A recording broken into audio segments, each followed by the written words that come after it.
I've been playing Pathologic for 2 years now, and in that time, I've explored a lot of its world and I've discovered all kinds of interesting things. Some of these things are Easter eggs and hidden secrets, and others are just random information that I think is interesting. So here's a collection of random Pathologic stuff in no particular order. Did you know that there's actually a second polyhedron in the game? If you head behind the nutshell and climb up a ladder into this treehouse, you can find what I assume to be a miniature version of the polyhedron. It's made from the same material as the polyhedron and it's roughly in the same shape. There's also a doll at the top of the ladder that might be there to block the entrance, similar to how the dog heads will stop you from climbing the polyhedron before day 8. Also, at night, it'll even start to glow just like the actual polyhedron. If you were to switch off intended difficulty and switch it back on, you'll hear this noise.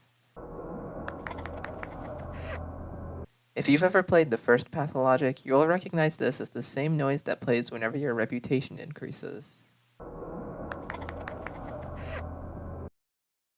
Whenever you open someone's inventory, you'll see this shape of a long rectangle in the middle and two smaller rectangles to the sides.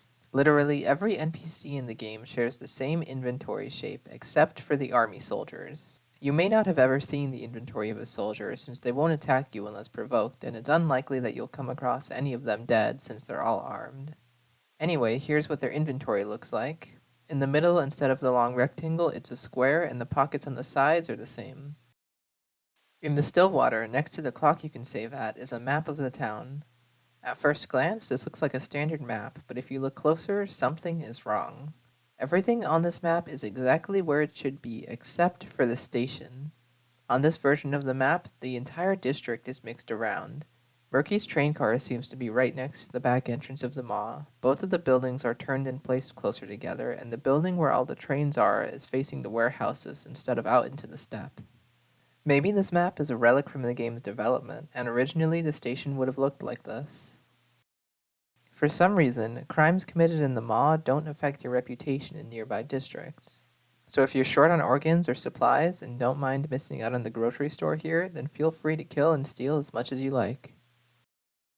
During the train ride into town, one of the places you'll stop at is this ring of rocks where you go through the fighting tutorial.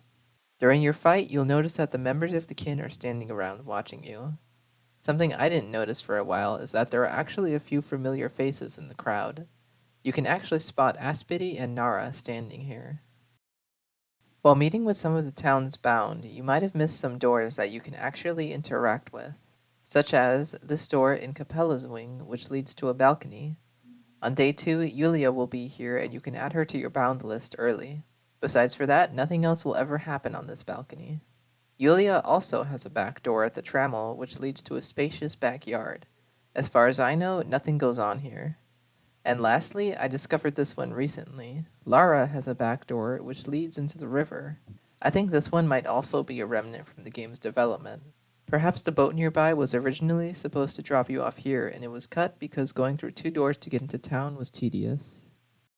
These next few things are just a few fun facts about Artemy. Artemy has a deceased older brother. In a conversation with Katerina, she asked the Haruspecs if his name is Artemy or Urshur, and Artemy will reveal that Urshur was his older brother who died at a young age. Artemy was born in September. He reveals this in a conversation with a random child. In a conversation with another child, Artemy will tell them that he is allergic to cats and that he kept hamsters, mice, and rats as pets. Lastly, in an interview with Ice Pick Lodge, they revealed that early in development, Artemy's name was Artemy Kriuk, which I think might actually be pronounced as Hook, but I could be wrong, and that originally he was a much more terrifying character. Have you ever met Nota the Doghead? In order to meet her, Grace will have to be dead before day 9, which is unlikely since she only has one opportunity to die before day 9, and it's incredibly simple to stop this. If for whatever reason you don't help her with her mass grave problem on day 7, then Grace will die. Now how does this lead to meeting Nota? Well, on day 9, after exiting the cathedral, Grace will be there to let you know that all the town's kids are climbing the polyhedron to escape the plague. But if she's dead, then she will be replaced with Nota the Doghead. Nota will have the same dialogue with the Respect, and after this, she is never seen again. If you look very closely at Daniel's face, specifically his left cheek, you can notice that he has two small scars.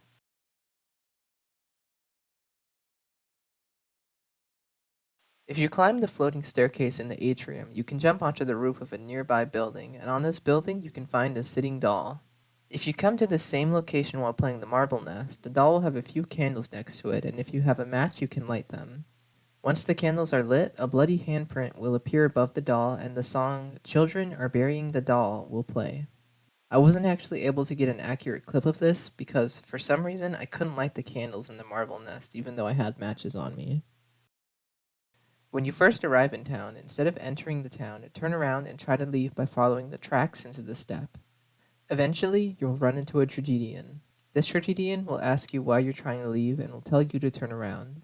I'm sure this guy is just here for newer players who are trying to explore, but as someone who doesn't want to waste time, especially on day one, it took me quite a while to find out about this dude. The first time you meet Clara in the shelter on day one, she'll have a talk with you about your prophecy. If you choose the more negative options in this conversation, such as calling her words bullshit and threatening to hurt her, then the next time you see her, you'll run into an interesting bug. The next time you run into her will be at Isidor's house, when you get the key to the factory. Normally, she'll tell you that she came in to pay respects, but for some reason, she repeats the same conversation we had back at the shelter, except the first thing she says to you will be different, and some of Artemis' responses will be replaced by a string of numbers. When you see her at the shelter, she first asks you where the bread is. At Isidor's, the first thing she says is, "You know why I walked all hunched? That's because you're carrying on your shoulders the burden of all evils you are about to commit." Artemis' option to say "Hi Thief" will be replaced with one of these strings of numbers, and when Clara asks if you believe in fortune telling, there is a third option which is also a string of numbers. The original conversation, there's only two options here, so I don't know what these numbers could mean. Whenever you enter a district, the name of the district pops up, and underneath you can see your reputation. But when you enter the factory, instead of your reputation, it'll say "Welcome to the Machine." This is actually a reference to the song by Pink Floyd named "Welcome to the Machine." Part of the song talks about a son returning to a place called the Machine, which could be drawing a parallel to the Haru specs and the layer. These next few things can all be found in the intro of the game, so they might be a bit more well known, such as the Rat Prophet being present. You can find him on the right side of the street after the bridge in an area around a house. And if you talk with him, you can choose if the jerboas throughout the game will be black or brown. Shortly after exiting the theater, you can find a note written by a soldier in a nearby tent. Here's what it says. If you turn around and look up after exiting the theater, you can see that the tragedian mask is on fire.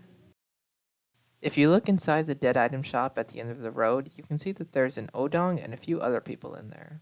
I thought that was interesting since we only ever see the fellow traveler in there. And lastly, some of the dead bodies in the theater are actually the kids from the list. I only just found out about this one recently. Starting on day 4, and if Anna is alive, you can start finding babies in infected houses. You can only find a maximum of 2 babies in a playthrough, and although it may seem like it since their item images are the same, these babies are 2 different items. Artemis will have different things to say when inspecting them, and in the game's code, one is named Adam and the other is Eva, which is likely a reference to Adam and Eve from the Bible. If you've ever gotten the Wii achievement before, you might know of this next one. There's a small paper bird at the top of the polyhedron overlooking the edge. This bird marks where you're supposed to jump for the achievement to pop. Did you know that Odongs have the ability to cower and run away from you? There aren't many times when an Odong attacks you, and when they do, they'll keep fighting until either you die or you kill them. After you help out the kin with their problems at the termitary, they'll move to Shiken, and here the Odongs will wander around just like any other NPC. If you try to attack any of them, instead of fighting, they'll try to run away, and no matter how much you hurt them, they'll never fight back. Also, killing people in Shiken doesn't hurt your reputation anywhere, so it might be worth it to make a detour to Shiken if you need some organs in the late game. On the topic of Shiken, near the river they have a dock. I think that's similar to Lara's back door that leads into the river. This dock was also at some point in the game's history a fast travel point. If this is true, I think it might have been scrapped due to it becoming too easy to access Shiken. If there was a boat here, then you could cut out the incredibly long walk, and since there's also a boat right outside the lair, you can get between Shiken and the lair very quickly. It is impossible to save all of the bound, no matter what you do. You can treat as many people as you want, but one person will always die, and it's impossible to save her. That is, the Inquisitor Aglaya Lilich. On the night of day 10, whether or not you accompany her, she will be executed by the army on her train ride out of town. So it seems that she is fated to die. But what if I told you it's actually possible to save her? You can do this by agreeing to run away with her, and once you're on the train, don't talk to her. Now all you have to do is wait. Once it hits 2200 on day 11, you'll be sent to the theater. If you look at the bound list, Aglaya will still be alive, and you can end the game without her ever dying. If you look closer at Aspidy's eyes, you'll notice that one of her pupils is much bigger than the other. It's possible that this is because Aspidy isn't human, but there is a real-life condition that can cause this, and it's called physiologic aniscoria. When you get infected and hear the plague's voice for the first time, you'll get an achievement named L'Appel du Vide. L'Appel du Vide is a French term which describes an impulse to hurl yourself into a void, otherwise known as the call of the void. This is likely paralleling how the plague's voice will often tell you to give in and accept death. At this location in the warehouses, you can hear someone talking in Russian inside this warehouse. This is actually Nikolai Dybowski, who is the head of Ice Pick Lodge, reading The Ratcatcher by Alexander Grin. До конца. При 41 градусе бред принял форму визитов. Ко мне приходили люди, относительно которых я уже несколько лет не имел никаких сведений. Я подолгу разговаривал с ними и всех просил принести мне кислого молока. Whenever you're loading the game, you'll be greeted with some text on the left side of the screen and a random item on the right side. While sometimes the random item can be something that isn't even in the game, such as the forceps and tree panner. I believe these items were present in the game's alpha and were ultimately cut from the final game. I think originally they were supposed to be used to help with organ harvesting, or maybe having one of them would boost the chance of not damaging an organ. But they could have also just been trading items. It's possible to put these items in your inventory using console commands, and then you can read their hover and touch quotes. The hover quotes for the trepanner and forceps are, used to crack the skull for an operation or autopsy, and a medical tool for operating on soft tissue, for example in the chest. If you were to touch them, they would say, this crude tool is frowned upon by some too holy for thou types, but then again, they don't have to deal with the real epidemic, do they? Progress is unstoppable, even in this remote place. Operating with a dedicated tool is better. On day 11, after you get the Inquisitor's orders from the last courier, you can touch the item and you would see a bunch of numbers.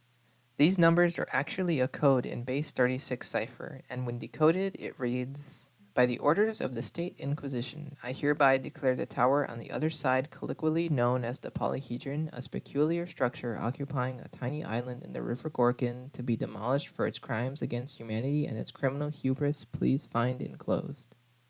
We can assume that the enclosed are the various notes she took on the Polyhedron. In the Marble Nest, if you head far out into the steppe, you'll come across a bunch of massive rocks, and in the center of them, you can find a bunch of graves with bells above them.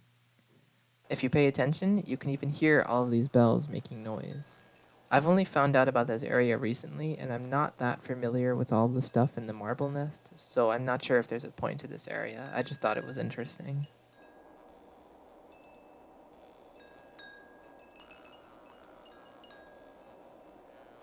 If you agree to play dice with a fellow traveler on the train ride into town, he will always roll a 5 and a 3.